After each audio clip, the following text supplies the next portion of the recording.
On entend beaucoup de choses, et souvent leur contraire, au sujet de la question de crise écologique.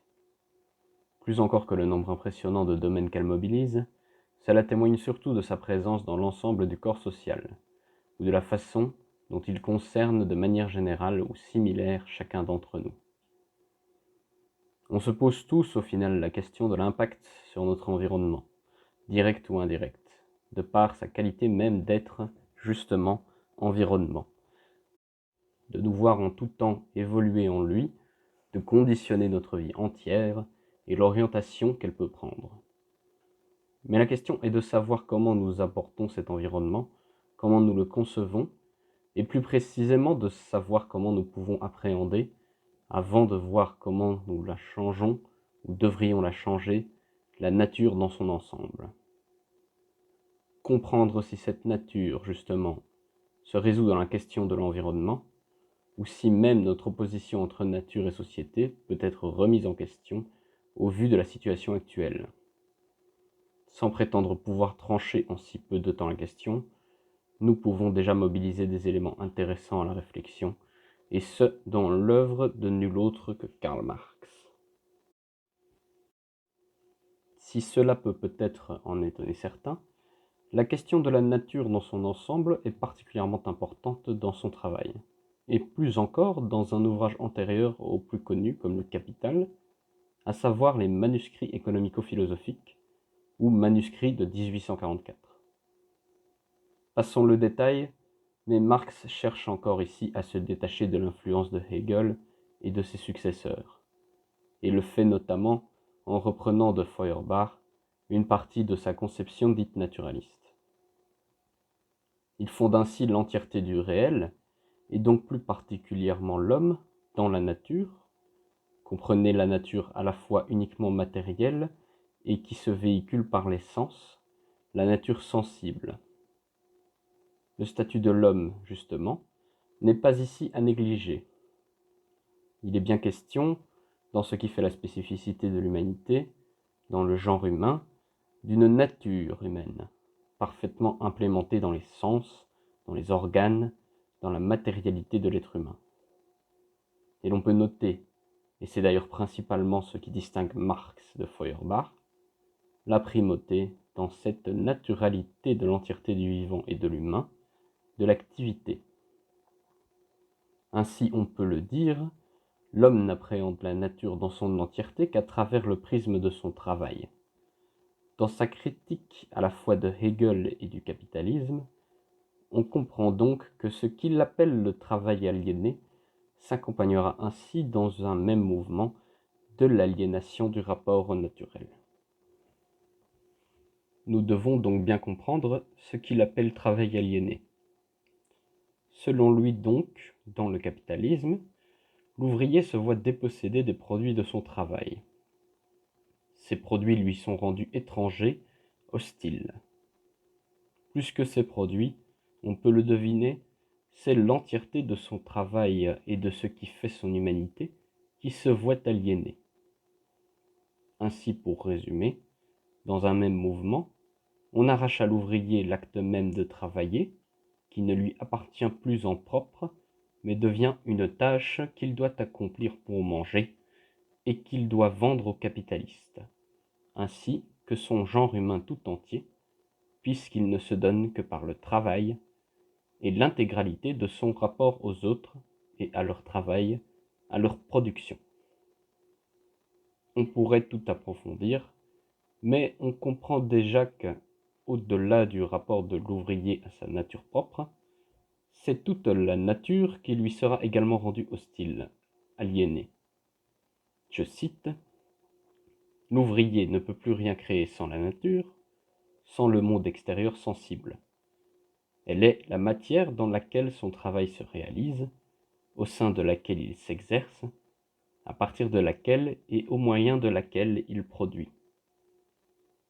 Mais, de même que la nature offre au travail les moyens de subsistance, dans ce sens que le travail ne peut pas vivre sans objets sur lesquels il s'exerce, de même elle fournit des moyens de subsistance au sens restreint, c'est-à-dire les moyens de subsistance physique de l'ouvrier lui-même. plus l'ouvrier s'approprie par son travail le monde extérieur, la nature sensible, plus il se prive de moyens de subsistance, et cela doublement. Premièrement, le monde extérieur sensible cesse de plus en plus d'être un objet appartenant à son travail, un moyen de subsistance de son travail. Deuxièmement, il cesse de plus en plus d'être moyen de subsistance au sens immédiat, c'est-à-dire il cesse d'être un moyen pour la subsistance physique de l'ouvrier. De ce double point de vue, l'ouvrier devient donc un esclave de son objet. Le comble de cette servitude est que seule sa qualité d'ouvrier lui permet de se conserver encore en tant que sujet physique, et que ce n'est plus qu'en tant que sujet physique qu'il est ouvrier. Fin de citation.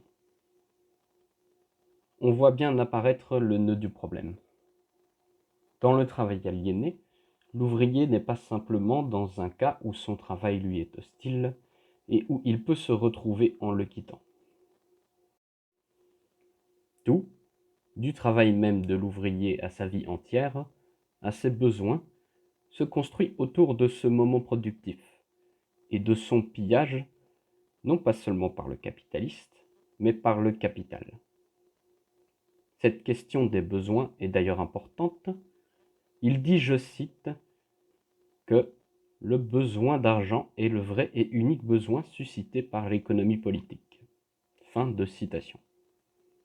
Rien d'autre ne peut motiver l'action, ni de l'ouvrier ni du capitaliste, que le capital, que l'argent. L'ouvrier ne peut vivre, ne peut se loger, sans donner son travail au capital, sans soumettre sa production à la seule accumulation de richesses du capitaliste. Et le propriétaire, lui, n'a d'autre besoin ou d'envie que l'accumulation de capital, puisque celui-ci pourra, quoi qu'il arrive, acheter la satisfaction de tous les autres besoins.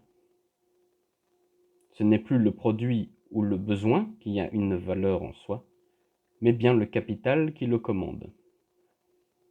Cela vaut bien sûr dans l'aliénation naturelle de tout un chacun, et donc de son besoin et de sa possibilité de constituer un environnement sain dans lequel il se sent chez lui, mais conditionne aussi le rapport à la nature dans son entièreté. Marx lui-même traite du rapport au sol, de l'exploitation de la terre, par exemple.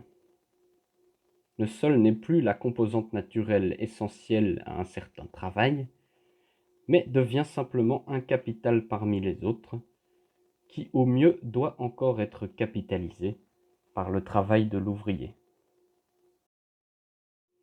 Toute production, tout travail, tout besoin, tout homme, toute exploitation, toute nature n'est qu'un moyen d'accumulation du capital. D'un point de vue philosophique, on peut discuter Marx sur beaucoup de points. La fondation d'un être générique humain, par exemple, même si on peut difficilement fonder un naturalisme et considérer une spécificité de l'homme sans se confronter à la nature humaine, peut être questionnée. La vision même, dont nous n'avons pas parlé, de la compréhension de cette nature humaine dans une histoire propre à l'homme, et dirigée vers une compréhension uniforme du social et du naturel, peut au mieux paraître soulever des difficultés face à la situation actuelle et notamment à la conception de la notion d'anthropocène, et au pire remettre en doute la vocation naturaliste même de la position marxienne. Mais, bien que ces sujets méritent d'être débattus, on peut surtout ici retenir que la soumission de l'entièreté du réel, et donc plus en particulier de la nature, à l'accumulation de richesses, fait fortement écho à ce que nous pouvons vivre aujourd'hui. Si on peut peut-être, nous ne nous poserons pas cette question, défendre une capacité du capitalisme à faire face à la crise écologique, comme le font certains avec la fondation d'un écocapitalisme, on voit difficilement comment celui-ci peut rester un capitalisme s'il ne place pas l'accumulation de richesses comme horizon ultime de sa mise en place. Peu, j'imagine, ont aujourd'hui attendu de lire Marx pour comprendre que le capitalisme est dans une certaine mesure incompatible avec une certaine volonté écologique, ou que la préservation d'une économie dite saine est la principale et presque seule préoccupation de l'ensemble de notre société aujourd'hui. Mais la conception de tout cela autour de l'activité de l'homme en général, de sa production, de sa force de travail, donne une puissance nouvelle à ce constat. Enfin, notons, pour finir, qu'il n'est pas question de voir dans les objectifs de Marx une considération réactionnaire de retour à une nature vierge de l'empreinte de l'homme, ou d'une société qui se séparerait de ce qui fait le propre de l'humain pour devenir une nature idéalisée. L'accomplissement du rapport productif naturel se fait sur la base des avancées techniques et historiques qu'ont pu nous apporter toutes les sociétés antérieures, notamment le capitalisme. Il est peut-être non plus question de chercher un retour à la nature, mais plutôt d'enfin fonder les bases d'un post-anthropocène profondément naturel.